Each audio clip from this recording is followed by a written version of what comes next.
Hello. Okay. That's right now. Mayo. Mama. Okay, yes. Kedamari. Katera de ipae avie. Manomo vie. Oye bon. Otama no cannot see me. Osas. No see osas yana say yagbona gbama. Oye boy. Pour Napoleon.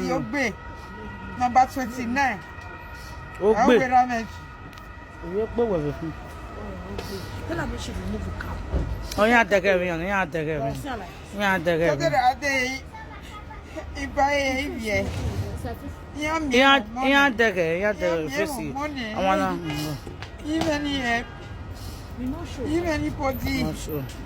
First, I'll see Govicia. No more, Vijay. No more, Vijay. Yes, you make a talk bill. Yes, you make a talk bill.